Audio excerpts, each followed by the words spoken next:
Début juin, il y a une période qui va devenir importante d'ici une vingtaine de jours, à peine même 18 jours, ce sera le solstice d'été, c'est-à-dire la Saint-Jean. Alors traditionnellement, la Saint-Jean, c'est toujours le fameux feu de Saint-Jean qui a lieu à l'occasion du solstice d'été et qui était une date très importante pour les arboriculteurs. Pourquoi? Parce qu'on dit que naturellement, à la Saint-Jean, les fruits font, les pommiers notamment, et d'autres arbres fruitiers, mais surtout les pommiers, font leur sélection naturelle.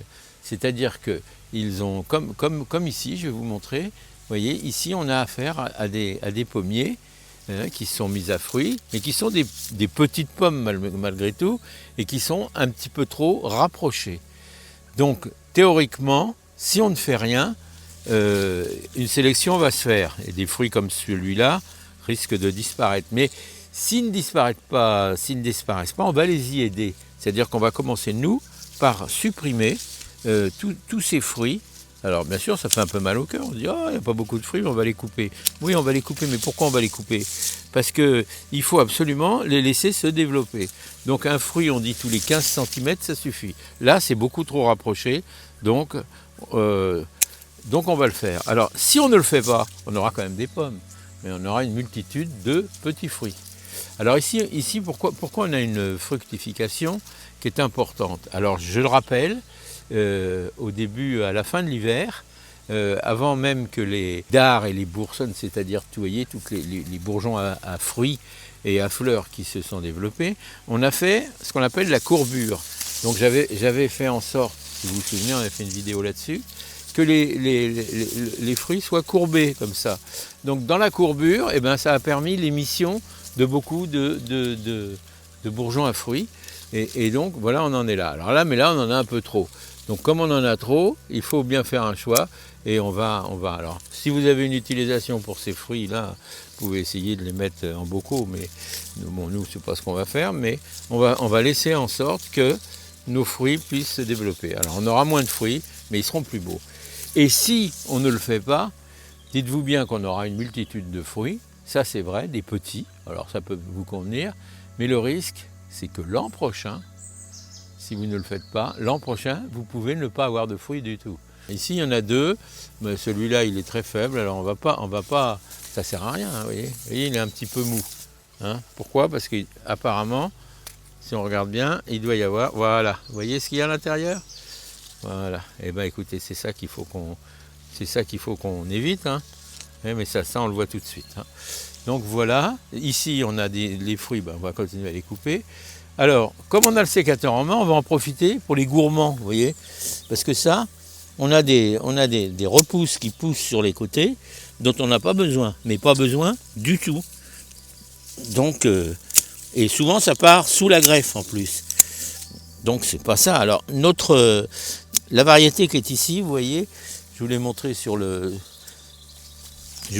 là. Je vous le remontre. C'est une variété. Alors quand on va acheter des pommes dans le commerce, nous on aime beaucoup la fameuse, on demande de la Belchar. Alors bien souvent les gens disent, ah on n'a pas, on n'a que de la Chantecler. Mais la Chantecler et la Belchar, c'est rigoureusement la même. C'est exactement le même fruit, il a deux appellations, comme, je vous le dis toujours, chocolatine ou pain au chocolat. C'est la même chose, on désigne la même chose. Donc ici on a ça, mais on s'aperçoit qu'il y a des commerçants sur les marchés qui ne savent pas, qui disent ah non, j'ai pas de Belchar, j'ai que de la Chantecler. Mais c'est la même, c'est rigoureusement la même. Donc nous, on en a planté parce qu'on l'aime bien, c'est une pomme qui est un peu acidulée, qui correspond à nos goûts évidemment. Donc ici, elle a plutôt émis ses fruits sur les côtés des courbures qu'on avait faites, un peu moins de l'autre côté. Mais comme c'était pratiquement la première année, on va donc, ou la deuxième année, on va dire qu'on l'a planté, on va donc en prendre soin et faire en sorte que ce ne soit pas la dernière année non plus. Hein. D'accord, donc ici, on va laisser les fruits qui sont là, parce qu'ils vont se développer. Voilà, quand je vous dis qu'entre les deux, il faut laisser faire, mais il ne faut pas qu'il y ait trop de fruits interférents. Donc ça s'appelle l'éclaircissage ou l'éclaircissement, comme vous voudrez, et c'est utile. Bien, alors on va faire en sorte que les fruits puissent se développer, mais qu'il n'y ait pas de pousse ou qui ne servent à rien, ce qui est un peu le cas là, qui ne donneront pas de fruits cette année, donc c'est pas la peine de les laisser trop. C'est une taille légère d'été, hein. Tout le monde ne la pratique pas, nous on la pratique, donc vous voyez, on a des rameaux. Le but, c'est de faire en sorte que l'air circule bien, parce que plus l'air circulera bien dans nos arbres et que nos fruits, moins il y aura de prédateurs. Alors les prédateurs connus sur le pommier, on les connaît tous, hein. Là, il n'y en a pas, c'est plutôt sain, il commence à prendre de la couleur. Le fruit, vous voyez, le fruit est assez dur. Quand on tombe sur un mou, comme j'ai eu tout à l'heure, ben, c'est qu'il y a une raison, il y a une explication. Donc ici, vous voyez, hop, on va couper. Hein, on va faire en sorte que ça ne sert à rien parce que ça fait autant de tire-sève inutile. Vous voyez, nous ce qu'on veut ici, c'est comme c'est lourd, on va alléger un petit peu la truc. Il y aura suffisamment avec le poids des fruits. Et d'ailleurs, on va en profiter pour un petit peu les faire en sorte qu'ils soient supportés. Et s'il faut les attacher, ben on les attachera ou on mettra un tuteur pour faire en sorte que notre récolte ne soit pas compromise avec tout ça. Alors ici on a là on sait qu'on n'a pas de fruits, donc on va quand même rééquilibrer l'arbre. Donc pour rééquilibrer l'arbre, ben, c'est ça, hein, tout ce qui est à portée de main là. On verra après si je reprends une échelle, mais un escabeau en tout cas. Voilà, ici aussi. Donc on regarde de ne pas couper les fruits parce qu'il n'y en a déjà pas énormément, mais si en plus on les coupe, voilà ce qu'on veut arriver à faire.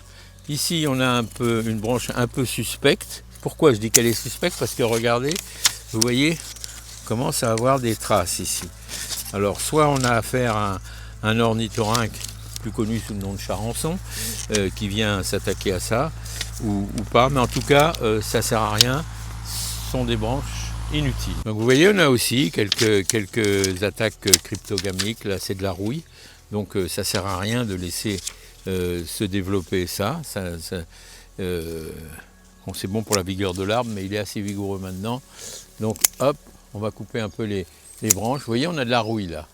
Donc je pense que ça ne sert à rien de garder, vous voyez, la rouille là. C'est pas dramatique, hein, parce qu'on pourrait traiter, mais nous on ne veut pas traiter. Donc on fait que par les moyens naturels et c'est ce qu'on continue à faire. Donc ici, vous voyez, ici on a un peu de rouille aussi. Donc en diminuant un peu la propagation de la rouille, ben, ma foi, on aura un arbre qui sera beaucoup plus sain.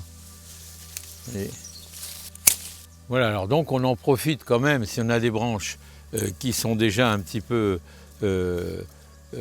comment dirais-je, qui ploient un petit peu sous le poids des quelques fruits qui sont là, on se dit que plus le fruit va grossir, plus la branche va tomber. Donc si nécessaire, on la soutient. C'est un soutien, c'est pas autre chose que ça. Alors on peut mettre aussi des étais sous les branches, etc.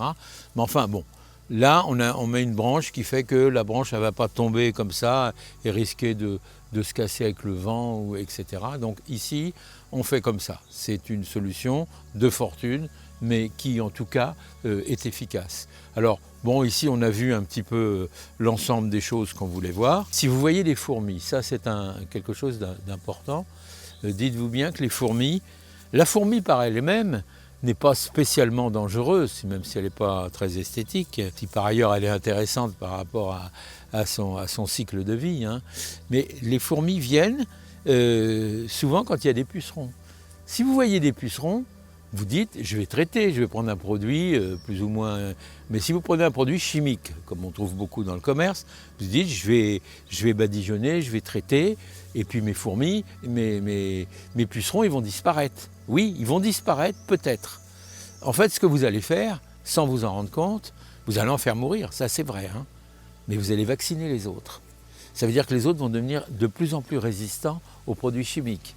Et ce n'est pas tellement la bonne solution, parce que en faisant ça, vous renforcez les pucerons pour la saison prochaine.